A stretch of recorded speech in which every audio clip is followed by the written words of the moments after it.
Hello everybody, welcome back to my channel, Beagles Games Guitars. Today I will be playing My Little Scythe by Stonemaier Games. In today's game, I'll be playing against two Automounties. They are card-driven AI opponents. I'll be playing against the black faction and the blue faction, and I will be the orange faction. In My Little Scythe, you are playing against other opponents, trying to be the first person to get 4 of your trophies out onto the board.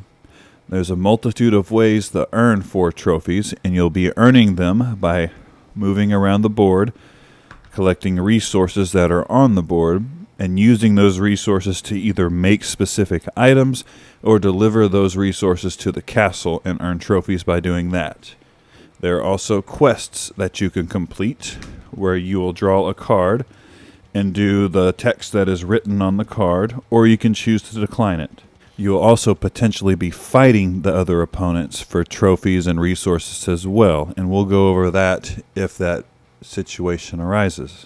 So I've basically already set up for a 3-player game. When there's 3 players, they kind of make this triangle formation.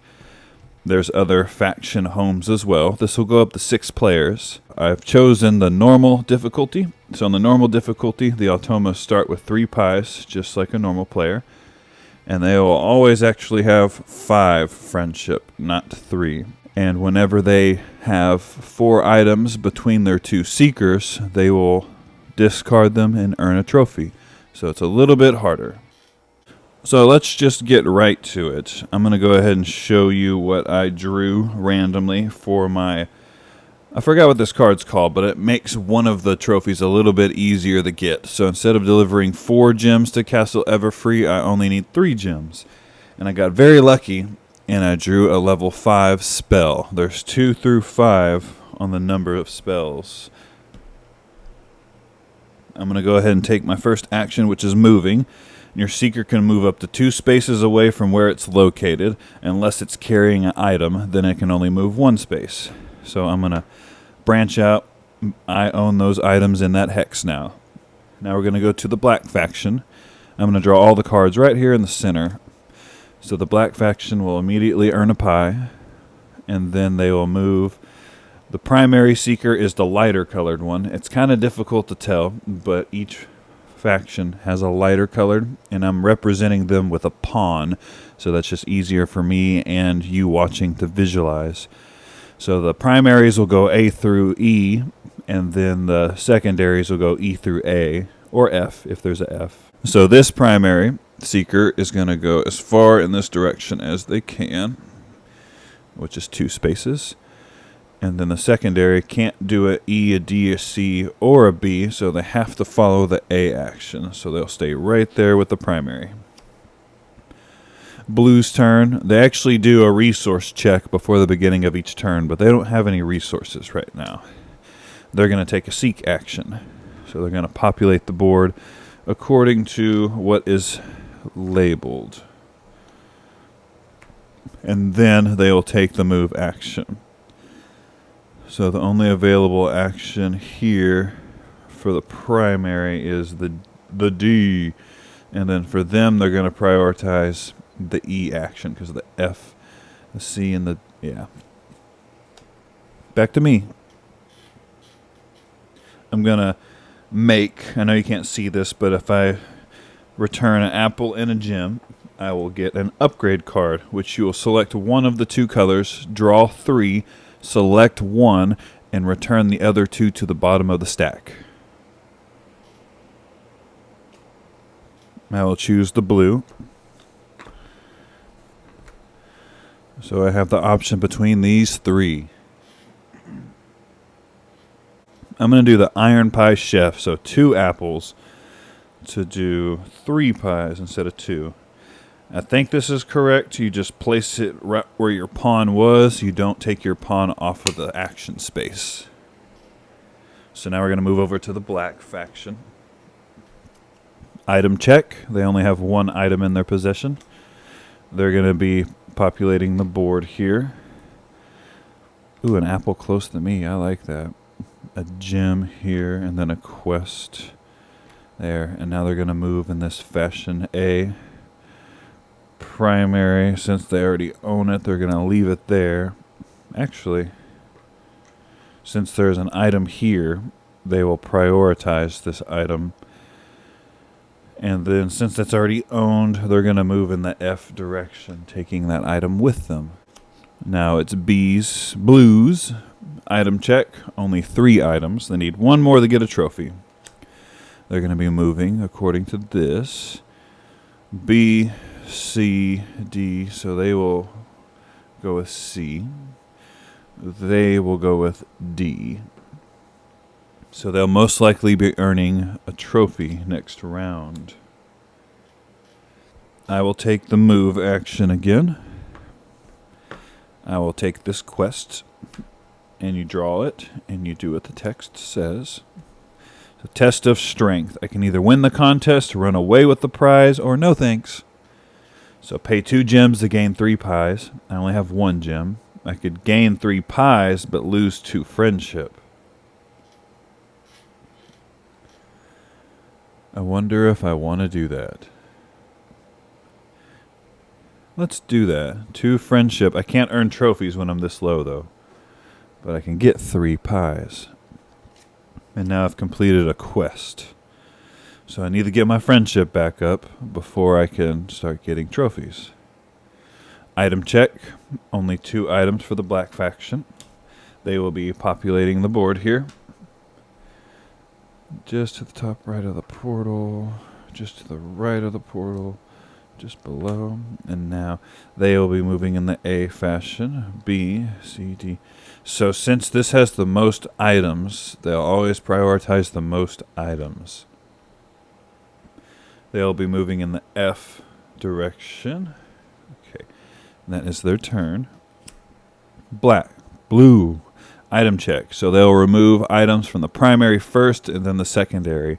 And they'll do maps, gems, and apples. So map, 1, 2, 3, and then 4. And they will earn a trophy. And then they will skip the rest of their turn. I can't move, so I might as well seek. And I'm going to do gem seek. So you roll the corresponding dice on the seek action, and you will place items according to where their color is. So blue apple in the blue location, a gem in the white location. Might as well give them a trophy because that'll get me a friendship. And I'll put an apple in the blue location, get me another friendship. So those 2 have been placed. A gem in the green location, another friendship, and then a quest in the blue location. And that is my turn. Black. Item check. Yes. Primary first with maps, gems, apples. They have enough just with their primary seeker. And they will end their turn. Top left. So blue. Item check. 2 items. So then they draw a card. 2 pies for blue. And now they're going to move A. They'll always stop if they go to a boundary or the castle. So they won't take this action unless any other path isn't valuable. So C is not as valuable. B is not as valuable. So they will try and go as far as they can. They'll do the C route. Yar, pirate's favorite letter. And they'll go 3. So now that is their turn. I think I would like to move. So apple. Gems. That's my turn. Black. Item check. 3 items. So they're drawing a card. Primary is going to move in the A, or the C, or B route. So B is not an option, but C is. And they're going to move. A is more valuable to them. So 1, 2, and actually 3. They are hoarding items over there. So now B. Item check. Only 3 items. So now they will be drawing a card. Primary moves in the A route. B is not valuable. C is not valuable. So now they are going to be moving in the C route. I'm going to make again by forfeiting an apple and a gem. Since I already have a blue power-up, I have to do a green this time. So these are my potentials. So I can move regardless of how many, 2 spaces regardless of if I have an item or not. One of your seekers can go directly to the castle from any space to complete a delivery, or I can transfer any number of resources between your seekers after the moves are resolved. So I could do a transfer. I kind of like the Wicked Wagon where I can move 2 spaces regardless. But regardless of that choice, I get a trophy for having 2 upgrades. So we are all 3 on the board. Now, item check. They do have 4 items. So primary first with their apple, then their maps, and then a gem. And they skip the rest of their turn. Blue, item check. Only 3 items, so they draw a card. They gain a pie. And now primary, if they have more than 3 pies, they're going to want to fight me. So they are going to want to fight. And let me go ahead and finish this guy. So between us 2 now, we are going to fight. And I kind of want to win this fight. They have the equal amount of pies. So let's see what happens. I'm going to get my pie wheel. I have 6 pies. So I'm going to put 6. And I have this very lucky 5 spell. So that puts me at 11. And I'm going to draw a card. And they only spend 1 pie. So 6. And then they only spend 1 pie. So as a result of that, I actually win a trophy for a pie fight. They go back home. They always choose 2 pies. I don't know if I paid for their pie or not. I'll just leave it there. Make it harder. And now I own those gems. So now blue is done. Back to me. I'm going to do a gem seek.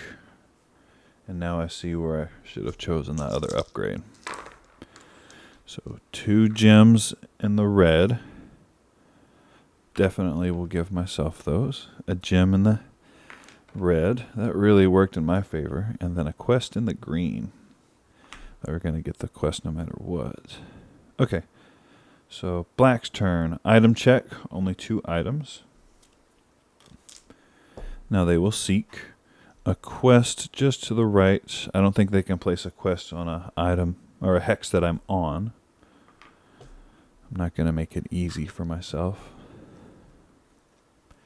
And now primary will move A, which it's the castle, so B. And then secondary. I have the most valuable area, so oopsies, they're going to fight me. That backfired. I have 0 and 0, so I have to throw 0 pies, and they are throwing 6 pies. So they spend all their pies. I go back. I become rejuvenated, so I take my pawn off of the action spaces, and I can choose 2 pies or a spell. I kind of want to do a spell. So now they own that. They win a pie fight. And I moved both of them. Blue's turn, item check. Only 2 items. Draw a card. They are seeking.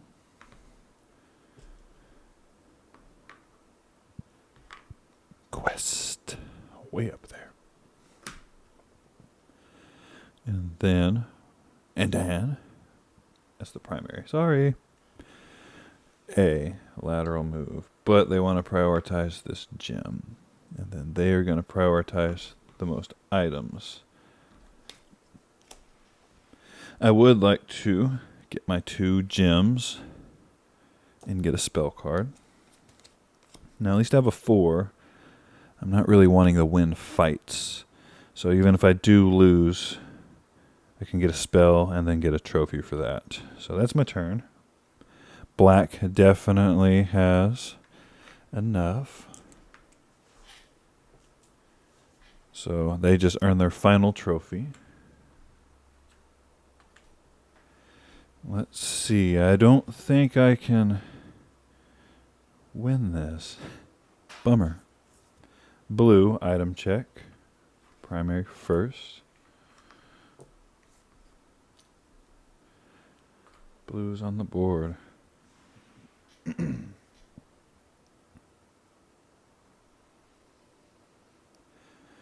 So yeah, I can't win this unless like all 4 of my items that I roll, which I only get 3 items in a roll, gives me friendship, and I can't get to a quest. So I pretty much lost this game. I'm going to do an apple seek though, just to kind of follow through with it. Apple in the white and the desert. So yeah, I'll give myself a little friendship. And then a gem in the green. So I was 2 away from getting that.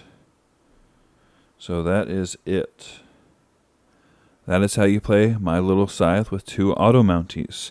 I got absolutely smashed by the black faction, just on normal difficulty too. I have won this game before on normal difficulty, so I was kind of bummed that I didn't win this time. It's a very fun and quick game. It doesn't require a lot of thinking, so that's what makes it so easy just to set up and go. You pretty much just open the board, put the little seekers out there, and then you just start playing. It's very simple. I've played this with my father and stepmother, and they really enjoyed this game. It was something that they easily got into because they do not play board games for a living. I actually got it as a gift from them. My wife was initially hesitant. She did not want to play this game. But now that she has, she absolutely loves it. And it gives her a reason to not play Papa Scythe. Because she was not a fan of Papa Scythe for the longest time until we finally played a 4-player game. It took about an hour and a half, maybe 2 hours, to play a 4-player game and a 5-player game of My Little Scythe. That was with, basically, all 4 of us were new for the first game, and then for the 5-player game, 3 of them were new. So people picked up pretty quick on this game. It is designed for a younger age audience, so that's why I think it's really easy to pick up. But still, it's just as enjoyable for adults as it is for kids. Anyways, that's how you play My Little Scythe. Check out my other videos. I have a couple other Stonemaier game playthroughs, and I will definitely be playing some more.